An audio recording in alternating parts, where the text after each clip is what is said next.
আর কালকে কালকে হচ্ছে শেষ দফার ভোট, 1 জুন। সেই 1 জুন কি হবে? এরকম প্রাকবর্ষার বৃষ্টি হবে তো, এরকমই তো মনে হচ্ছে। আর প্রাকবর্ষার বৃষ্টি শুধু নয়, এই যে প্রাকবর্ষার বৃষ্টি আজকে হলো, তাতেও বিভিন্ন ডিসিআরস, বিভিন্ন যে ভোট কেন্দ্র, সেই ভোট কেন্দ্র জলে থই থই। সকাল থেকে দক্ষিণবঙ্গের একাধিক জেলায় বৃষ্টি, বৃষ্টির মধ্যেই ভোটের প্রস্তুতি। ছাতা হাতে ডিসিআরসিতে ভোট কর্মীরা। আগামীকালের ভোটেও বৃষ্টির পূর্বাভাস।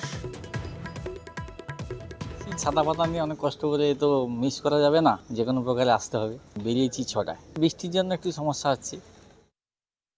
জলমগ্ন যদি হয়ে থাকে, আমার সেক্টর অফিসার আছে, আমরা জল ক্লিয়ার করে দেবো। মানে প্রতিটা সেক্টরে আমরা এজেন্সি ঠিক করা আছে, যেখানে অসুবিধা হবে আমরা সেটা ক্লিয়ার করবো। আমরা এখানে ফুলি প্রিপেয়ার্ড আছি। আমাদের দেখতে পাচ্ছেন ডিসিআরসি পোলিং পার্সনরা আছে, পোলিং স্টেশনেও আমাদের যথেষ্ট ব্যবস্থা নেওয়া হয়েছে।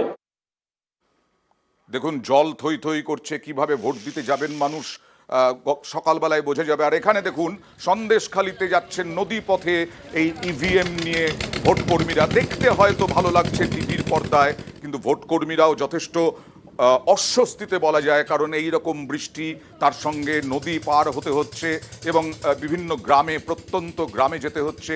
যাই হোক, তাদের সেই দায়িত্ব পালন করতেই হবে। বিভিন্ন দ্বীপের ভোট কেন্দ্রে ভোট কর্মীরা।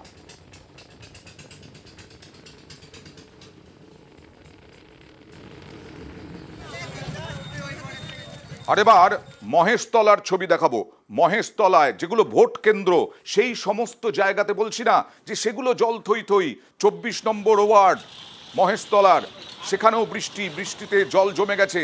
আবার মহেশতলার 29 নম্বর ওয়ার্ড, সেখানেও জল জমে গেছে। তাহলে কালকে কি হবে, এই নিয়ে কথা বলবো প্রতিনিধি সমীরের সঙ্গে। সমীর, কি চিন্তা ভাবনা মানুষের মধ্যে, চিন্তা কি যে ভোট দিতে যাব কিভাবে এই রকম জল পেরিয়ে, কি বলছেন মানুষ?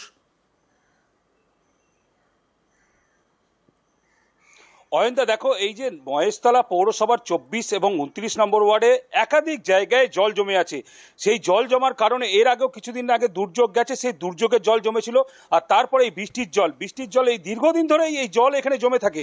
এখানে যে নালা আছে, সেই নালা তো ভেঙে পড়েছে, কোনো নদী মানে জল যাবার নিকাশির ব্যবস্থাই নেই। এই 24 নম্বর ওয়ার্ড এবং 29 নম্বর ওয়ার্ডের যে বর্ডার, এই রাস্তায় দীর্ঘদিন ধরেই জল জমে, অল্প বৃষ্টিতেই।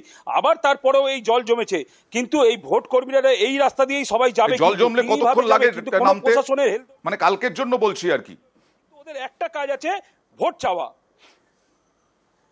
হ্যাঁ, কালকের জন্য যেটা বলছে অয়নদা, কালকের জন্য বাড়ি বাড়িতে লোক যাচ্ছে ভোট চাইতে, কিন্তু ওই যে লোকগুলো যাবে কি করে, ভোট কেন্দ্রে যাবে কি করে, সেটা নিয়ে কিন্তু কেউ বলছে না। ভোট দিতে যেতে হবে সেটা নিয়ে সবাই বাড়ি বাড়ি যাচ্ছে, যে এই ভোট এবার যারা কিন্তু আসল কাজটা কি হবে, ভোট দিতে যাবে কি করে, সেই নিয়ে ভাবনা কি কারো আছে? দেখি কি বলছেন। এখানে 3 মাস এমনিতে জল থাকে, খুবই কষ্ট। কতজনের হাত পা ভেঙে গেছে, কতজনের বাড়াতে পারে না। এটা কত নম্বর ওয়ার্ড? 24 নম্বর। এখানে তো সবসময় জল, একটুখানি জল বৃষ্টি হলেই জল ভর্তি হয়ে যায়। আমাদের তো বার হয়ে যায় না বাড়ি থেকে, একেবারে ভোট দিতে যেতেই পারা যাবে না। তো এরকম জল হলে কিভাবে যাবে? কাউন্সিলরকে আমরা অনেকবার যেয়ে বলেছি, আর কাউন্সিলর আমাদের কোনো রেসপন্স নেয় না।